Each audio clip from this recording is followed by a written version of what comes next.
রমজানে দ্রব্যমূল্য আগের তুলনায় কমেছে বললেন ডক্টর ইউনূস। শেখ হাসিনা পৃথিবীর সকল নিষ্ঠুরতা ছাড়িয়ে গেছেন। জানাবো বিদ্রোহী নাকি পরিশোধিত আওয়ামী লীগ,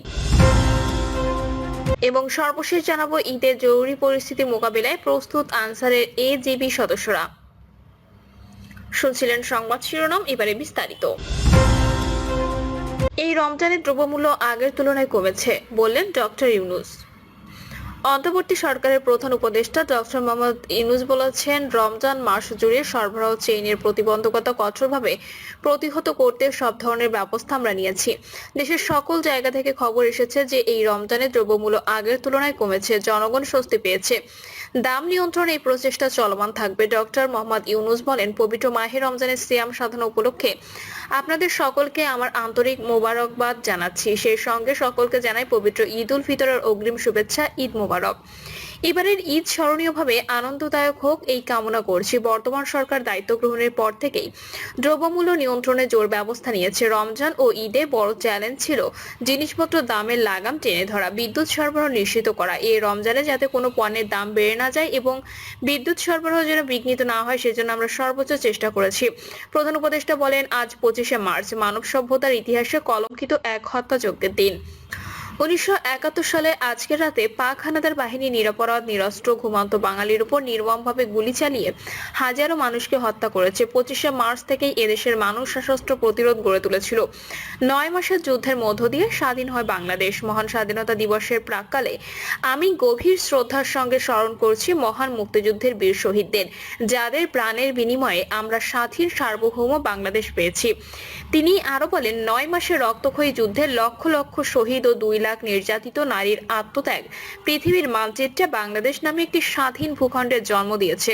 মুক্তিযুদ্ধের এই বীরদের প্রতি আমার সালাম। শেখ হাসিনা পৃথিবীর সকল নিষ্ঠুরতা ছড়িয়ে গেছেন। প্রধান উপদেষ্টা ডক্টর মোহাম্মদ ইউনূস বলেছেন, শেখ হাসিনা ক্ষমতা আঁকড়ে রাখার জন্য পৃথিবীর সকল নিষ্ঠুরতা ছাড়িয়ে গেছেন। জাতিসংঘের রিপোর্ট পড়ে সবার গায়ের লোম দাঁড়িয়ে গেছে। কি ভয়াবহতা!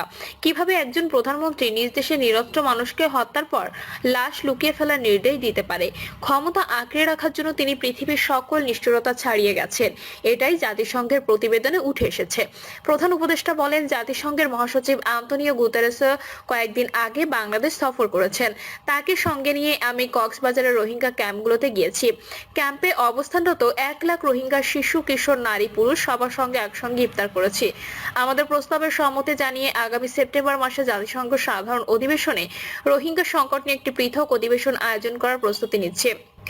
মালয়েশিয়া ও ফিনল্যান্ড যৌথভাবে এর সম্মেলনের আয়োজক হতে এগিয়ে এসেছে। এর পাশাপাশি অস্ট্রেলিয়ার সাবেক ভারপ্রাপ্ত প্রধানমন্ত্রী জুলি বিশপকে এই গুরুত্বপূর্ণ সভায় মুখ্য ভূমিকা পালনের জন্য আমি আহ্বান জানিয়েছি। তিনি আমার প্রস্তাব গ্রহণ করেছেন। জাতিসংঘ মহাসচিব বাংলাদেশ সফরে জাতীয় ঐক্যমত্য কমিশনের সদস্য, রাজনৈতিক দলের নেতৃবৃন্দ ও তরুণদের সঙ্গে পৃথকভাবে বৈঠক করেছেন। বৈঠকে সবাই জাতিসংঘের মহাসচিবকে নতুন বাংলাদেশ গঠনের স্বপ্নের কথা জানিয়েছেন।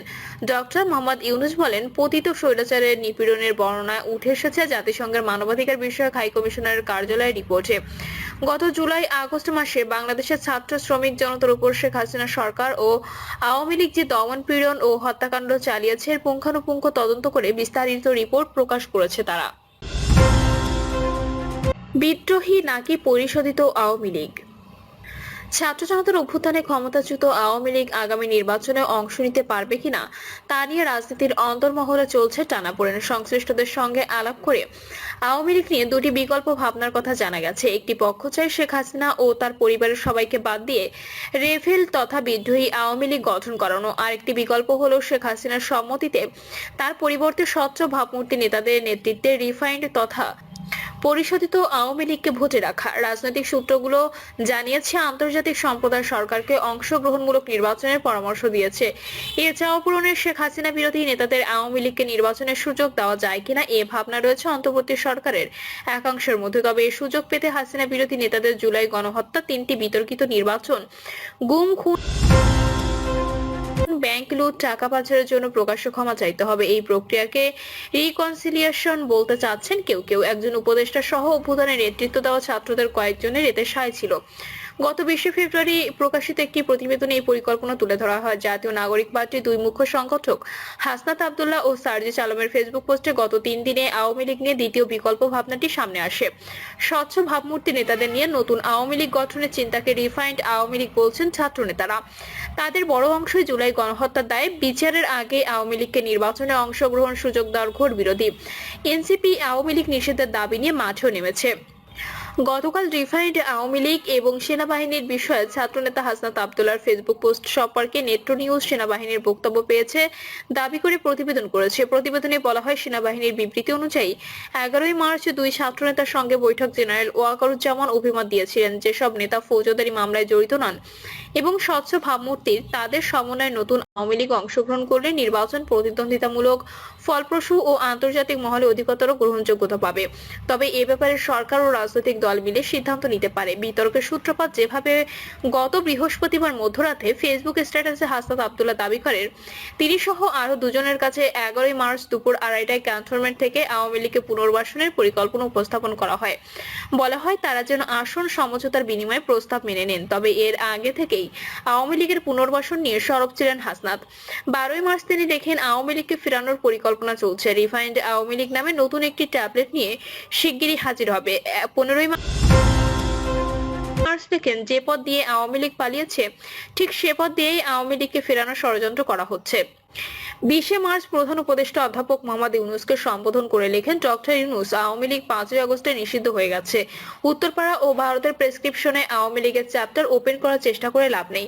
গত বৃহস্পতিবার ইন্টারন্যাশনাল ক্রাইসিস গ্রুপের সঙ্গে বৈঠকে প্রধান উপদেষ্টা ডক্টর মোহাম্মদ ইউনূস জানান, আওয়ামী লীগকে নিষিদ্ধের পরিকল্পনা নেই সরকারের। এই বক্তব্যের পর মধ্যরাতে হাসনাত আব্দুল্লাহ নিজের ভেরিফাইড ফেসবুকে লেখেন, সাবেক মন্ত্রী সাব্বির হোসেন চৌধুরী, সাবেক স্পিকার শিরিন শারমিন চৌধুরী এবং ঢাকা দক্ষিণ সিটি কর্পোরেশনের সাবেক মেয়র শেখ ফজলে নূর তাপসকে সামনে রেখে আওয়ামী লীগকে পুনর্বাসন করার চেষ্টা চলছে। তিনি দাবি করেন, ক্যান্টনমেন্ট থেকে প্রস্তাব এসেছে। রাজনীতিতে সেনাবাহিনীর ভূমিকা নিয়ে প্রথমবারের মতো এত খোলাখুলি আলাপ দেশ জুড়ে বিতর্ক তৈরি করে। পরদিন শুক্রবার এনসিপি সংবাদ সম্মেলনে সেনাবাহিনীকে রাজনীতি থেকে দূরে থাকার আহ্বান জানায়। তবে পরদিন দলটির মুখ্য সমন্বয়কারী নাসির উদ্দিন পাটোয়ারি বলেন, হাসনাতের লেখা শিষ্টাচার বহির্ভূত। ঘটনা আরো মোড় নেয় রোববার সার্জিস আলমের লেখায়। তার লেখার সারাংশ, ছাত্রনেতাদের আগ্রহী 11 মার্চ সেনাপ্রধানের সঙ্গে বৈঠক হয়েছিল। জেনারেল ওয়াকার আওয়ামী লীগ পুনর্বাসনের প্রস্তাব দেননি, বরং নিজের অভিমত জানান। হাসনাত যে কথোপকথনের কথা লেখেন তা সত্য জানিয়ে সার্জিস বলেছেন, সেনাপ্রধান ক্ষুব্ধ নয়, জ্যেষ্ঠ ব্যক্তিরা যেভাবে বলেন সেভাবেই বলেছিলেন। তবে সার্জিসও বলেছেন, জুলাই গণহত্যা, বিডিআর হত্যাকাণ্ড, শাপলা চত্বরের হত্যাকাণ্ড ঘটনা, আওয়ামী লীগের যে কোনো ভার্সন এর রাজনীতিতে আসার বিরুদ্ধে লড়াই অব্যাহত থাকবে। বিএনপি জামায়াত যা বলছে, 3রা অক্টোবর বিএনপি মহাসচিব মির্জা ফখরুল ইসলাম আলমগীর বলেছিলেন, আওয়ামী লীগকে নিষিদ্ধ এবং নির্বাচন